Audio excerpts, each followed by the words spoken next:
नमस्कार, मैं अंजना और आप देख रहे हैं दिव्य भारत बीएसएम न्यूज। आइए एक नजर डालते हैं आज की बड़ी खबर पर। हाईवे के देवदूत कामगारों के हक की लड़ाई। कुसगांव में भारतीय मजदूर संघ का सड़क पर उतरकर तीव्र आंदोलन। पूरे मुंबई राष्ट्रीय महामार्ग पर रोजाना होने वाली दुर्घटनाओं में घायलों को समय रहते सहायता पहुंचाकर अनेक अनमोल जिंदगियां बचाने वाले देवदूत कामगारों के न्याय संगत अधिकारों की लागत उपेक्षा के विरोध में कुसगांव में भारतीय मजदूर संघ के नेतृत्व में जोरदार आंदोलन किया गया। यह आंदोलन आयरन पंप कंपनी प्रशासन की कथित उदासीनता और श्रमिकों के प्रति अमानवीय रवैये के खिलाफ एक सशक्त चेतावनी के रूप में सामने आया।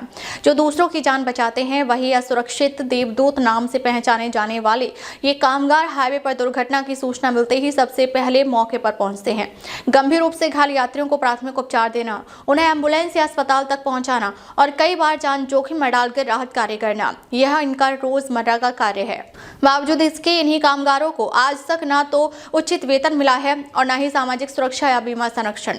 भारतीय मजदूर संघ का कहना है कि इतना जोखिमपूर्ण और जिम्मेदारी भरा काम करवाने के बावजूद कंपनी प्रशासन द्वारा इन श्रमिकों को न्यूनतम मजदूरी, सुरक्षित उपकरण, स्वास्थ्य बीमा, भविष्य निधि, ईएसआई, तय कार्य सीमा और अन्य कानूनी लाभों से वंचित रखा जा रहा है, जो कि श्रम कानूनों का स्पष्ट उल्लंघन है। प्रशासन की अनदेखी के खिलाफ सड़क पर उतरे श्रमिक लंबे समय से बार बार ज्ञापन देने, बातचीत करने और समस्याएं उठाने के बावजूद जब आयरन पंप कंपनी प्रशासन ने कोई ठोस कदम नहीं उठाया, तब मजबूर होकर भारतीय मजदूर संघ ने कुसगांव में सड़क पर उतरकर तीव्र आंदोलन किया। इस आंदोलन में बड़ी संख्या में देवदूत कामगार संघ के पदाधिकारी और स्थानीय कार्यकर्ता शामिल हुए।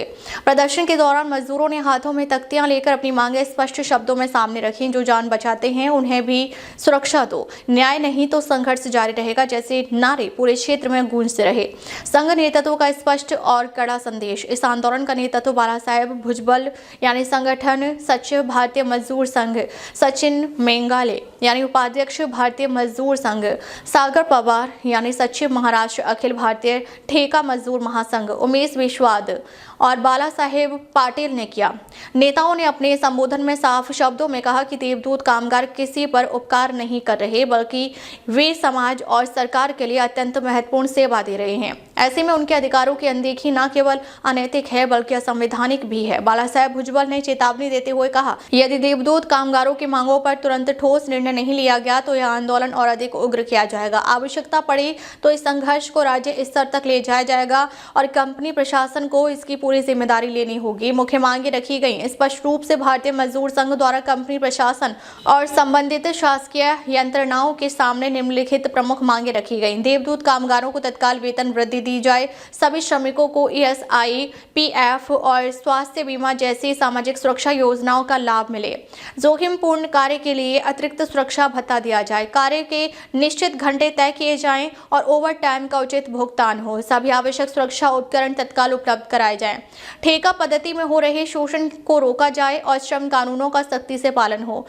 राज्यव्यापी आंदोलन की चेतावनी। नेताओं ने यह भी स्पष्ट किया कि यह आंदोलन केवल एक कंपनी या एक स्थान तक सीमित नहीं रहेगा। यदि देवदूत कामगारों के मुद्दों को गंभीरता से नहीं लिया गया तो भारतीय मजदूर संघ इसे पूरे महाराष्ट्र में एक बड़े जन आंदोलन का रूप देगा। संघ ने सरकार से भी मांग की कि वे हस्तक्षेप कर इन कामगारों के अधिकारों की रक्षा करें, क्योंकि ये श्रमिक न केवल एक कंपनी के लिए बल्कि आम जनता की सुरक्षा के लिए काम कर रहे हैं। प्रशासन पर बड़ा दबाव। इस आंदोलन के बाद स्थानीय प्रशासन और कंपनी प्रबंधन पर दबाव बढ़ गया है। आम नागरिकों और सामाजिक संगठनों ने भी देवदूत कामगारों के समर्थन में आवाज उठाई है। लोगों का कहना है कि जो लोग दिन रात हाईवे पर दूसरों की जान बचाने में लगे रहते हैं, उनका सुरक्षित और सम्मानजनक जीवन सुनिश्चित करना समाज और सरकार दोनों की जिम्मेदारी है। अब तक ले बस इतना ही। फिर मिलते हैं एक ऐसी ही बड़ी खबर के साथ। तब तक ले नमस्कार और देखते रहिए दिव्य भारत बीएसएम न्यूज।